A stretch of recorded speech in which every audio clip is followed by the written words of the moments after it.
Alright, so you'll unscrew this lid here, you'll push it away, look straight up, set it off to the side.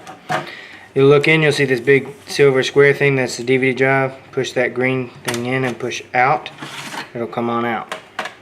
That'll stay out there, that's fine. Then you have the hard drive caddy here. You'll pinch this in, lift back, and then pull straight up. The hard drive will come up, and that's it. The only thing that you'll have to look for is the screw that's in there. You'll unscrew that screw, you'll take it out, and then you'll put it in the same way you have it. Took it out, you put it in like that, put the screw in to that side, and then you'll just set it down. These notches here will go in there. Line those up.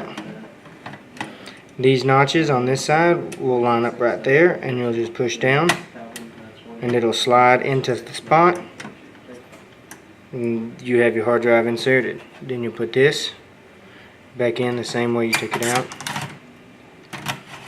Push it until it goes into that latch.